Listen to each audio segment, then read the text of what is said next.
bertemu dengan komunitas, sebenarnya saya kepingin lebih banyak ingin mendengarkan apa sebenarnya yang terjadi, dirasakan, dan bagaimana kemudian perubahan itu atau perbaikan itu mesti kita lakukan. Dan inilah forum yang menurut saya sangat penting karena Ijmi tadi sudah disampaikan, salah satu ciri intelektual adalah kita berintegritas, kita mesti jujur, meskipun itu pahit harus diceritakan, meskipun itu gagal harus diceritakan. Lalu bagaimana menjadi manis dan berhasil, itulah proses intelektualitas yang kemudian harus. Semua tidak ada yang tahu apa perintah konstitusi bagaimana kita memanfaatkan sumber daya alam kita dari pasal 33 ayat 3. Lanjut.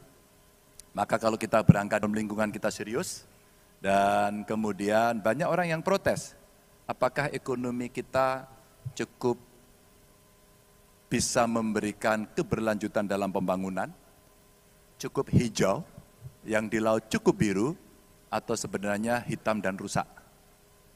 Kalau saya ketemu dengan anak muda, boleh dikelompokkan dia milenial, boleh dikelompokkan dia Gen Z, ternyata tingkat kepedulian mereka kepada isu lingkungan, isu demokrasi, isu hak asasi luar biasa. Dan ekspresinya pun kadang-kadang berbeda dengan apa yang kita bayangkan. Maka ketika kita bicara konsep-konsep besar, mereka hanya ingin mengatakan, apakah saya sebagai skaters bisa mendapatkan ruang? Baju saya ini Bapak Ibu dibuatkan oleh anak-anak Gen Z yang punya startup fashion. Apa dek, apa bro problemmu? Dia sampaikan dengan sangat gampang. Saya tidak bisa mengakses keuangan dan kredit. Lalu apa problemmu?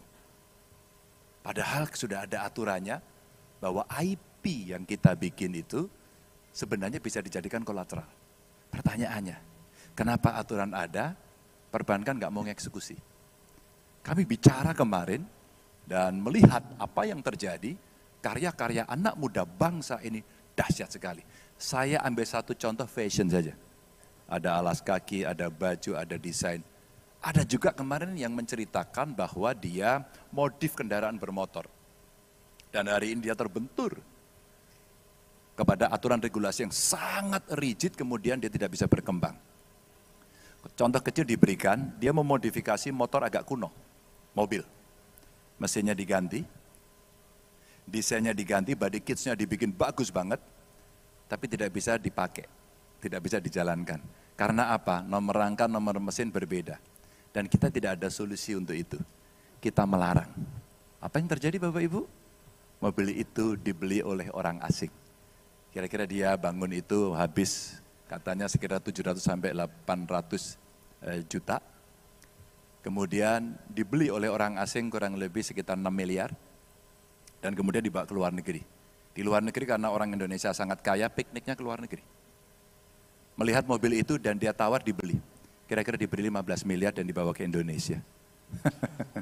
Bapak Ibu, kita lupa, kita tidak mengingat bahwa anak-anak muda kita punya kreativitas yang hebat. Tapi regulasi tidak mau mengcover itu. Konyol. Nah, saya mau cerita ini, saya mau cerita dari Blue dulu. Karena di Makassar ini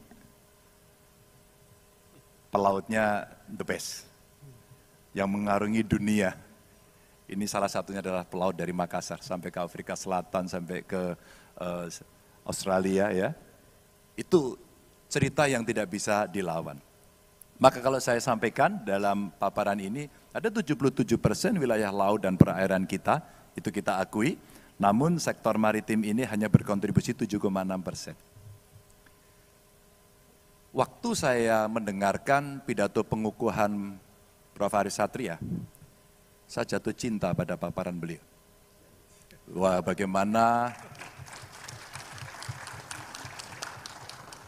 tidak usah terlalu keras, tepuk tangannya, saya tidak menyediakan sepeda di sini.